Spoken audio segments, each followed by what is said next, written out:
Le coup d'envoi dans un écrin absolument sublime, magnifique, celui du Comète d'Orléans, match délocalisé entre Saran, voisin donc local de l'étape, et le Paris Saint-Germain. Le champion de France ambitionne évidemment de repartir de ce court déplacement avec les 2 points de la victoire avant une semaine importante. D'abord en Ligue des Champions face à Kielce à la maison et en déplacement en championnat dimanche prochain face à Montpellier pour un virage peut-être décisif dans cette saison 2023-2024. Reste à faire le travail pour les Saranais. Eh bien, les 14, eux, vont vouloir éviter de recevoir une vraie leçon de handball comme subi il y a 2 mois en Coupe de France. Et le décalage jusqu'à Mathieu Gréby, l'intelligence, surtout sur le ballon libéré après contact. Ils ont su profiter du retard de Paolo Oliveras. Il est capable, avec tout son métier, sa vista. Ah oui, comme si il allait faire des courses.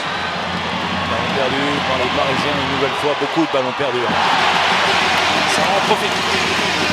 Premier coup. Tonnessen, parfait. Sur un vrai tir d'arrière. Et Paris prend l'avantage après 15 minutes. Et il est passé. C'est bien, c'est bien, c'est bien, c'est bien cette action. Voilà, justement. C'est bien l'application. Hein. Vraiment, parfaite application de ce qui avait été demandé par Jérémy.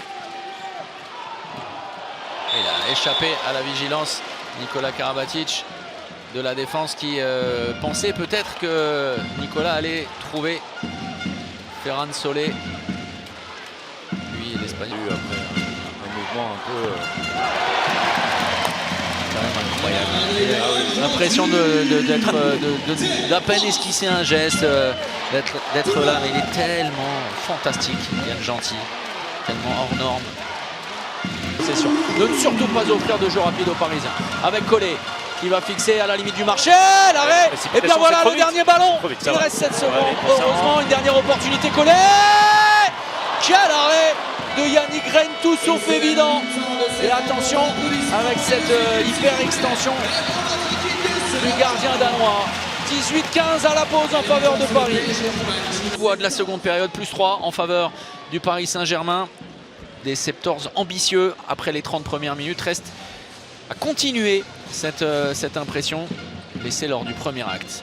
Avec donc, légèrement à sens unique la seconde période. Jamais à l'abri hein, face à de telles écuries. C'est bien, c'est parfait ça. Romuald Collet. Nicolas. Oh, défense de... superbe défense. Oui. D'Elohim Prandi. On a vu des droitiers être utilisés sur le poste d'ailier droit. Pour permettre un équilibre dans le jeu, dans la création du jeu. Et je pense notamment aux arrières. Et d'avoir un gaucher pour la construction. Voilà, vers le but, c'est quand même situation. Ah, c'est du Tonnessen dans le texte, vraiment. Dans laquelle il excelle. Oui, avec une vraie qualité. La machine Damiani est lancée. Bras levé, renversement, Nicolas Karabatic, facile. Et toujours autant de limites montrées par les gardiens des 14 ce soir. Les Parisiens qui ne sont pas... Ils ont difficulté hein, au moment de tir. Amdou qui continue, ça va pas aller vite son engagement rapide. Pas de solution dans un premier temps. Ça va repartir vers la droite. L'entrée de Pelika, l'entrée de Marjane, l'entrée d'Adama Keita, l'aile gauche. Ah, c'est un classique hein, ces derniers temps, dans les dernières minutes. Dommage pour Paolo Oliveras. Ils ont vraiment clairement marqué le pas. Avec ce dernier ballon conservé et la victoire 37-29 du Paris Saint-Germain qui reste plus que jamais leader du championnat de France. Mais travail fait par les Parisiens.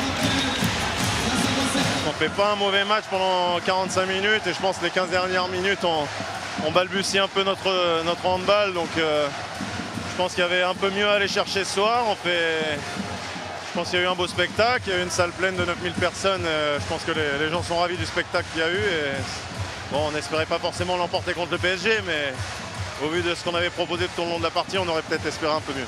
Là, on va attaquer une semaine très importante pour nous. en championnat et en Ligue des Champions. Aujourd'hui, en battant Kielce potentiellement et en gagnant les 2 autres derniers matchs, on termine dans le top 2, ce qui serait une satisfaction. Derrière, si on bat Montpellier, on prend une sacrée avance pour la suite du championnat.